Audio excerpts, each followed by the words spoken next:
partir de este momento en Madero FM, los invitamos a sintonizar Perspectivas, junto a Guillermo Holzman y Percival Madero. Un análisis de la actualidad nacional e internacional. Perspectivas, a esta hora en Madero FM. Bienvenidos. Bienvenidos. Distinguidos auditores y televidentes, nuevamente en nuestro espacio Perspectivas, con nuestro distinguido amigo y colega Guillermo Holzman, a quien le agradecemos la gentileza de hacerse un tiempo para venir acá a los estudios de Madero Comunicaciones a conversar y a ver temas del nivel de interés nacional e internacional. Guillermo, te saludamos y reitero mi agradecimiento por tus escasos tiempos que lo dediques a una familia nortina donde hay miles de personas que nos están escuchando y siguen nuestro programa Perspectivas. Muchas gracias, Percival. La verdad que un agrado, como siempre, poder compartir contigo y darle algún tipo de contenido adicional a quienes tienen la gentileza de seguirnos. Hoy día, Guillermo, estamos aplicados en un tema que me parece que es de la mayor, relevancia, por cuanto el liderazgo mundial que ocupa Estados Unidos como la primera potencia del mundo está sostenida o está gatillada o está, yo diría, presionada por una cruzada que tiene que ver con la presión migratoria, ¿ya? Y Trump, ya que acaba de tener una elección, de medio término, como se llama en Estados Unidos, y que acaba de perder la Cámara de Representantes, donde tenía mayoría, este tema le sirvió, o podría haberle servido como caballo de batalla para sostener su apoyo político. Sin embargo, no es así. Y hoy día existe esta fuerza migratoria que viene de varios países, me imagino que con apoyo político, financiero, etcétera, para ver todo este asunto. ¿Cuánto está siendo presionado Trump para esto? Y si finalmente esto va a escalar a otras circunstancias donde se sientan con libertad para ir a otro país, porque acá están eligiendo Estados Unidos para ir, no están eligiendo otro país, digamos. Así es. No están eligiendo masivamente para irse a Cachiro, Argentina o a Venezuela, por ejemplo. Yo creo que lo primero para entender por qué este último movimiento existe es tener conocimiento de que en los últimos 5 años Naciones Unidas estableció que la migración era un derecho. Bien. Ya, o sea, es decir, a nivel mundial se establece que ir de un país a otro es un derecho. Por lo tanto, si tú o yo queremos irnos a Indonesia, nos vamos. Es que no tenemos visa, no tenemos nada, llegamos allá y seremos irregulares, pero no ilegales. Bien. ¿Ya? Porque es un derecho a la migración. Muy buen punto. ¿Ya? Muy es un derecho. Punto. Entonces, y eso, que ha quedado establecido, y eso también, increíblemente, ha ido motivando que la gente pueda movilizarse de un país a otro. O sea, por una parte, ¿por qué a Chile llega tanto venezolano, dominicano? En fin, como mucha gente que ya empieza a mirar hacia otros países como una posibilidad de mejorar sus condiciones de vida. Y digamos, es eso, pero está amparado. Por eso, insisto, ya no existen los inmigrantes ilegales, sino los irregulares. Perfecto. Porque tú te fuiste a un país y no has regularizado tu situación. Ahora, cada país es dueño de colocar las condiciones que estime pertinentes. Exacto. Para eso. ¿Ya? Entonces, ahora, Estados Unidos, que había firmado un acuerdo, digamos, en este sentido, junto con Europa, se retiró del acuerdo de Naciones Unidas. Perfecto. Justamente para no darle esa garantía a los migrantes. Exactamente. Entonces, Estados Unidos tiene una posición distinta junto con otros países, Hungría, por ejemplo, Austria. Entonces, yo diría que ahí hay una diferencia. Entonces, cuando en Honduras empieza a organizarse la idea de una columna que vaya a pedir a ingresar a Estados Unidos, ¿ya? Y las razones por las cuales eso parte tienen que ver, en una parte por lo menos, valga la redundancia, con las acciones iniciales que toma Donald Trump cuando asume el gobierno. Y eso fue empezar a echar todos los que estaban, digamos, para él ilegales dentro de Estados Unidos, que no tenían su documentación o no tenían ciudadanía estadounidense, ¿ya? Y que estaban trabajando ahí, y en consecuencia caían en una ilegalidad, y echarlos. Y empieza todo eso, primero, y nombró países específicos, primero por Medio Oriente, preocupado de la guerra contra el terrorismo, ¿ya? Y luego va a los latinos dentro de Estados Unidos, y ahí se produce toda una discusión porque empieza a expulsar gente separando a las familias. En Estados Unidos, hasta el día de hoy, si tú llegas ahí como irregular digamos, mantienes una relación con una mujer estadounidense o con una propia, con la tu misma nacionalidad, y nace, y tienes un hijo y nace ahí, automáticamente adquiere la ciudadanía. Entonces, cuando Donald Trump empieza a expulsar a los latinos que no tienen la documentación, los hijos eran estadounidenses y se quedaban ahí en Estados Unidos. ¿Ya? Un drama. Entonces, un drama que eso levantó toda una crítica contra Trump. Sí. Bueno, parte de esa gente se va a los países de origen, que en general son centroamericanos. Ahí está Guatemala, está Honduras, El Salvador. Ahora, pero usted que Guatemala, Honduras, Salvador, además es la cuna de bandas que son juveniles, donde destacan dos, los maras y los salvatruchas, que tienen sucursal en Estados Unidos, y donde Donald Trump dice que, en virtud de eso, dice que todos esos son delincuentes, digamos que son no violentos, por lo tanto no pueden estar en Estados Unidos. Bueno, los padres expulsados por Donald Trump llegan a sus pueblos y se encuentran que no tienen trabajo, porque la economía de esos países está muy mal y no tienen la posibilidad de integrarse al mercado laboral y empiezan a vivir en una situación de carencia. ¿Qué es lo que pasa? Que mucha esa gente mira que la posibilidad de sobrevivir en su propio país son muy difíciles y es más fácil sobrevivir en Estados Unidos en esas condiciones. Increíblemente. Bueno, eso tiene que ver con la capacidad de los estados. Pero además, Nicaragua, que está en un proceso, qué sé yo, bolivariano, con Ortega, y que ya tiene una serie de protestas internas, la violencia ha aumentado considerablemente, El Salvador también, el índice de homicidio también ha aumentado, la violencia también ha aumentado, Guatemala lo propio, donde hay una crisis política, en Honduras también, la última elección todavía está digamos, sospechosa de un fraude presidencial, en fin. Entonces, la situación político y social interna de esos países es francamente, hoy día, digamos, precaria y está muy deteriorada.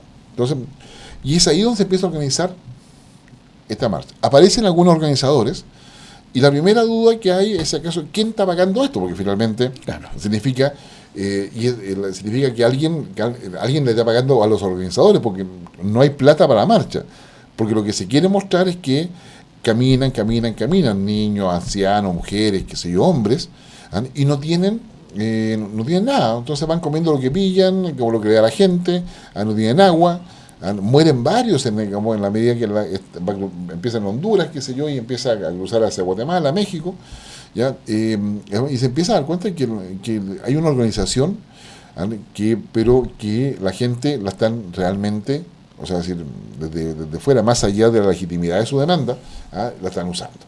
Ahora, entonces la pregunta es, ¿quién se beneficia con eso? Eso, claro. ¿A dónde apunta el fenómeno social? ¿A dónde apunta? Entonces, ahí yo diría, ahí están las dos versiones, donde quienes lo están haciendo es el mundo de izquierda, de Centroamérica, que está financiando eso para hacer una presión sobre Estados Unidos, sobre Donald Trump. ¿Ya? Y dejar a Donald Trump más aislado, y a su vez obligar a los partidos políticos en Estados Unidos a tomar una opción. ¿Ya?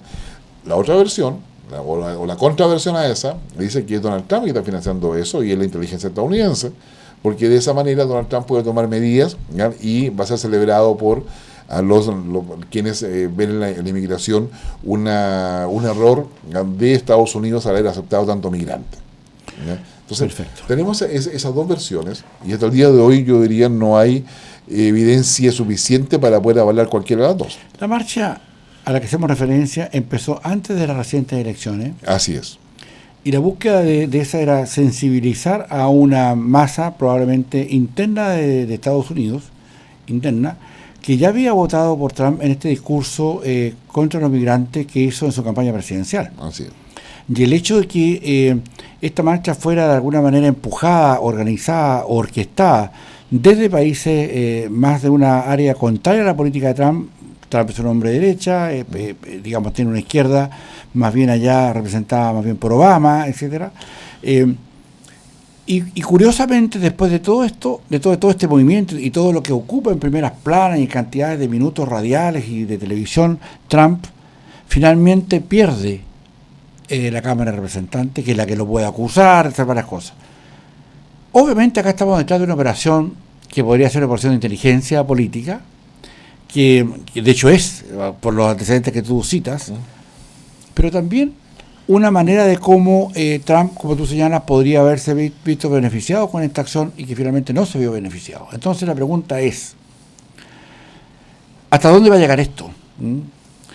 ¿Va a llegar esto a causar algún problema, para que haya alguna muerte, digamos, alguna bala perdida, que haga que, digamos, usar ese argumento político para que haya alguna persona que sea un mártir de las marchas y que Estados Unidos no lo dejó entrar y eso genere también una batalla interna para que Trump pierda sus próximas elecciones? ¿O finalmente esto está siendo empujado finalmente por las mismas gobiernos donde ellos de donde vienen, para poder generarse a su vez esta posibilidad de vivir finalmente o de comer simplemente? Sí. La migración se ha convertido en la práctica en un elemento de presión para las democracias.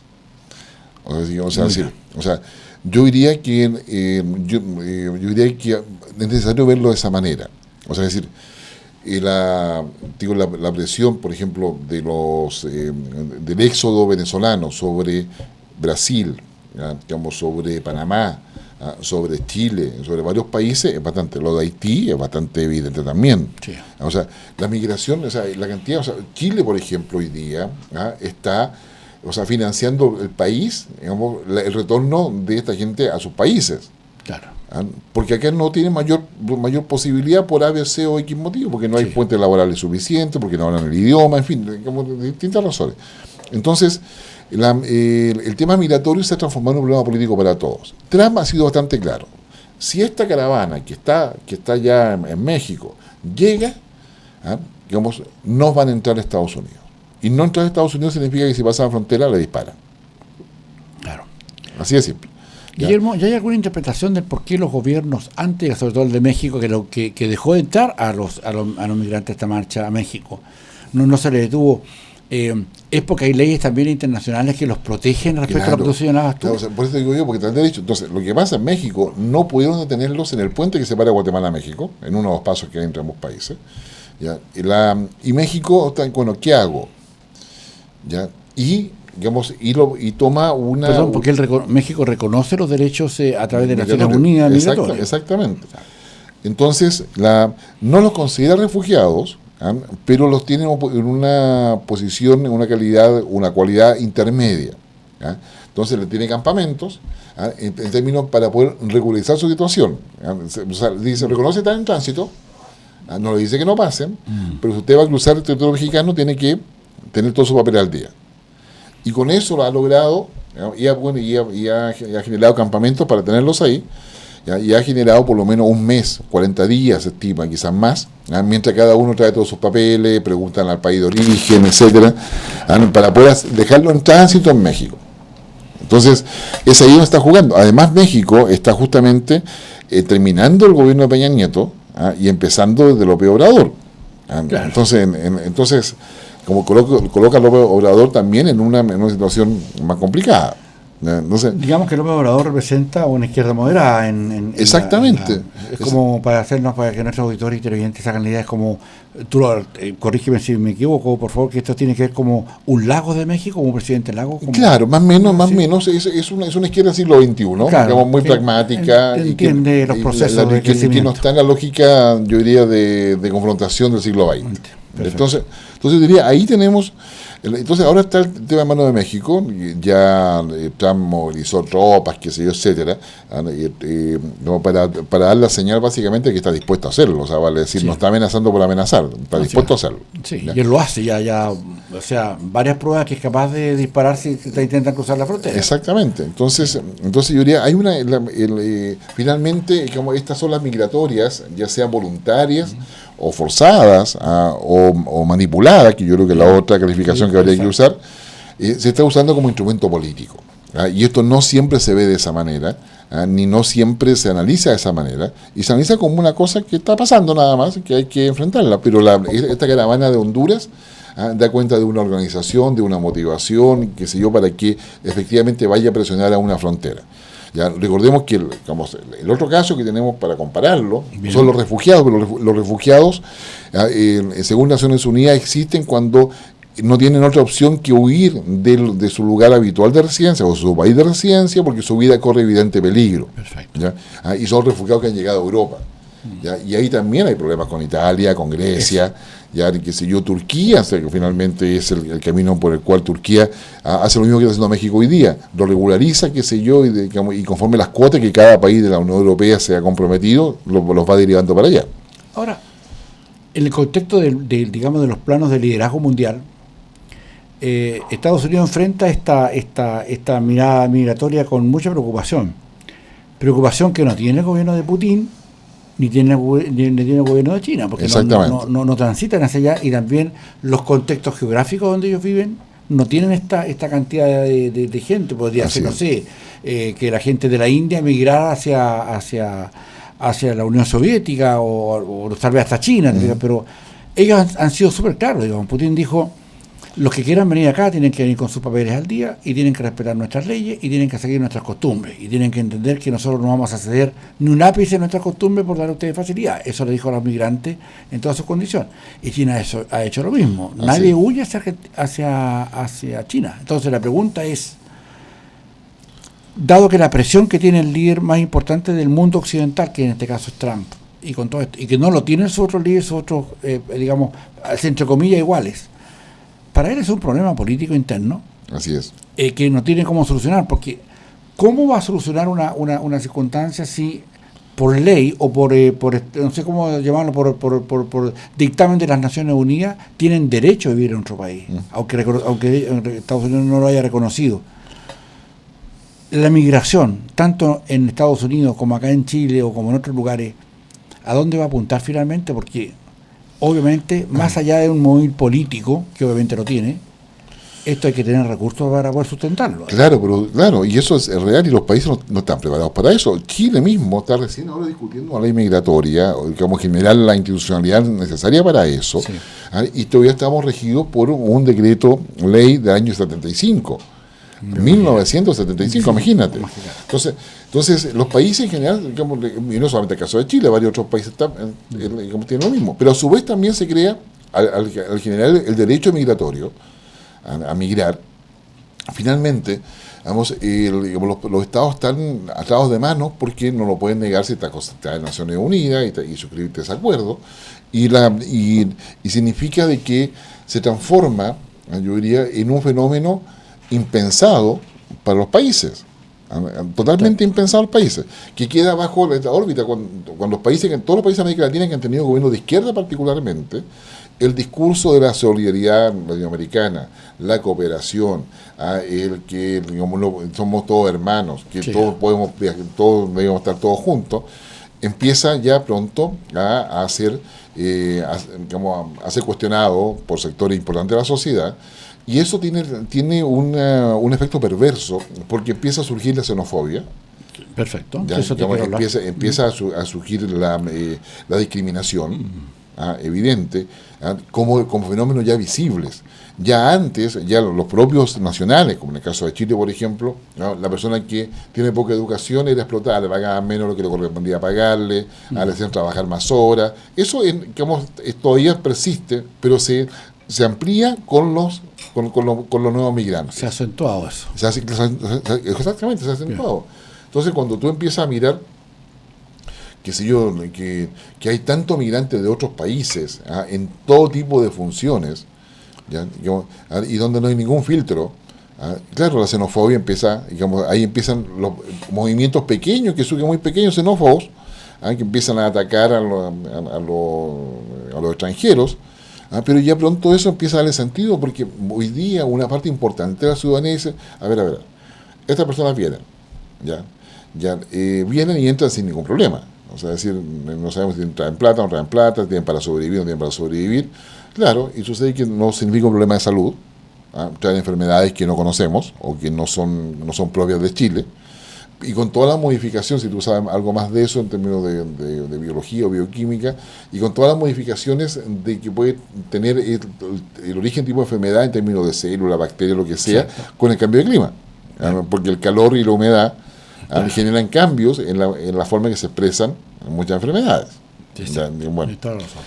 Después está el tema de, digamos, acceso a educación. Yo estuve hace unos días atrás en Iquique, y hay cursos completos donde no hay ningún chileno nato. O sea, no, sino que hay cursos completos de puros extranjeros que van desde peruano, colombiano, venezolano, hasta coreano, hasta chino, Bien. perdón. Bien. ¿Ya? O sea, y eso es una realidad. ¿Ya? O sea, el tema, o sea, acceden a la educación. ¿Ah? Y educación además que el Estado les brinda. ¿Ah? Ya, entonces, digamos, ¿dónde viven? Claro. Ya, o sea, bueno, ¿tienen derecho a subsidio? ¿Ah? Un tema. O sea, entonces tú te preguntas, bueno, okay, todos ellos tienen todas esas cosas. Y salud. Que bueno, y salud, pues claro, exactamente, todo lo que es la salud primaria. Como se le atiende gratuitamente en los hospitales. Exactamente, entonces el tema es, dice, bueno, yo estoy pagando eso como impuesto. Exacto. Entonces, a mí no me parece, es decir, no, o sea, donde es muy evidente es en el norte, que son más notorios, son ciudades más pequeñas, sí. Acá en Santiago somos 7 millones, pero también empieza a ser evidente en Rancagua, en Talca, en Linares, en Concepción, empieza a ser en Puerto Montt también, ¿ya? Entonces yo diría, es un tema, ¿ya? Donde los efectos perversos también hay que considerarlos. Ahora, también, y esto está fresquito porque es de ahora, de hace menos de 24 horas, respecto de una encuesta que se hizo en una universidad prestigiada de nuestro país, respecto a cómo nosotros estamos mirando el fenómeno de migración y cómo han subido los índices xenófobos respecto a no entender o rechazar, digamos, cómo ha aumentado, y en todas las capas sociales está ocurriendo algo así, particularmente en los lugares donde les son disputados trabajo, digamos. Exactamente.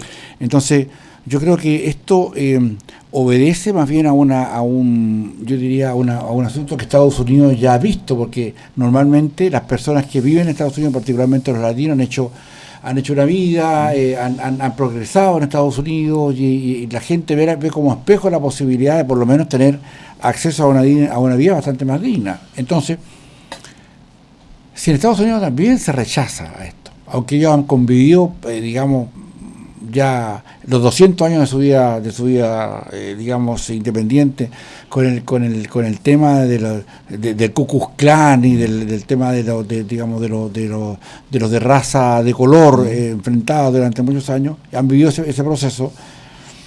También se da que tanto en las mismas escenarios de donde se capta la atención o la intención también de estos ciudadanos norteamericanos, se ve también que se ha acentuado el fenómeno xenófobo.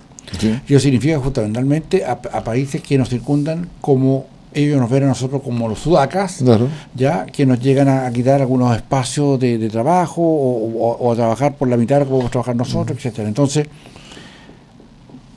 como un país, finalmente, Estados Unidos tiene las condiciones, pero como Chile o como Perú en otros casos, como Brasil, sostiene todas estas circunstancias de recibir a personas que significan altísimos costos, y sobre todo que personas que llegan, se embarazan, tienen sus huevos acá, tienen hijos chilenos acá, y eso generalmente una concepción distinta de ver los migrantes aquí en Chile, también en Estados Unidos y en otras partes. Exactamente, y eso representa, yo diría, cada vez más se considera un riesgo. O sea, digamos, porque no somos de economía o democracias totalmente íntegras o suficientemente desarrolladas como para poder decir, ok, busque su trabajo, busque lo que quiere. Hoy día, por ejemplo, qué sé yo, para Chile, mira, normalmente nuestro mejor nivel migratorio siempre ha sido Argentina. O sea, digamos, el argentino que emigraba a Chile era el argentino profesional. El argentino con un buen nivel de educación, y para el argentino medio o socioeconómicamente más precario, no le interesaba a Chile. En general miraba más a Europa, no tenía otras aspiraciones, pero nuestras primeras, yo diría, oleadas migratorias vecinales son argentinas y con un buen nivel, todos profesionales. Y por lo tanto se insertaban sin ningún problema. Y bueno, y después va siguiendo, no va a ser toda la historia, pero hoy día tenemos un fenómeno a raíz del éxodo venezolano, que están hoy día emigrando a muchos profesionales de muy buen nivel. Sí. O sea, es decir, de Venezuela, lo que se pueden ir de Venezuela, o deciden irse de Venezuela, No solamente la persona que tiene un nivel socioeconómico bajo, digamos, sino que está huyendo, sino que los que empiezan a elegir dónde irse son básicamente aquellos venezolanos que tienen una formación ya. O sea, la educación en Venezuela es buena, sí, al igual que la de Colombia, o sea, si digamos la de Brasil. Nosotros tendemos a pensar de que tenemos la mejor educación del mundo, pero yo la verdad que conociendo bastante América Latina, yo diría que tenemos una buena educación, eso sin lugar a duda.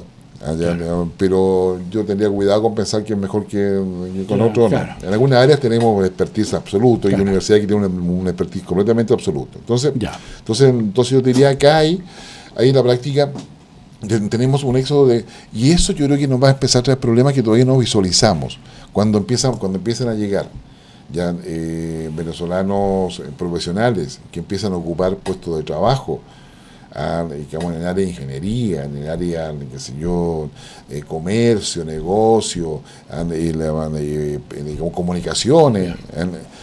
Va a empezar a haber un problema porque ya no lo estamos viendo como que son los que hacen las labores que los chilenos ya no quieren hacer. Claro. Nos vamos a encontrar con pares. Y eso yo creo que es un problema de la migración que aquí en Chile todavía no lo hemos abordado. Lo hemos abordado, que yo creo, en algunas partes a puertas cerradas, pero hay que empezar a mirarlo, porque esa integración es más difícil. Porque ahí tú te das cuenta de que América Latina podremos haber sido conquistados todos por los españoles, pero hay que ver que hablamos un español completamente distinto y un vocabulario, digamos, por lo menos un vocabulario cotidiano totalmente diferente. Y Trump, aparte de poner la fuerza para que estos migrantes no entren, ¿en qué más están condiciones de hacer? Porque nosotros, aquí en una forma desordenada, dejamos entrar a muchos migrantes, a diestra y siniestra, sin papeles, con contratos truchos, y todos sabíamos que era así como llegaban los aviones llenos particularmente haitianos. ¿Qué se hace y cuáles debieran ser las formas? Porque ellos están contribuyendo, están aportando trabajo, algunos vienen, como tú señalabas muy bien recién, con formaciones profesionales y técnicas que son requeridas.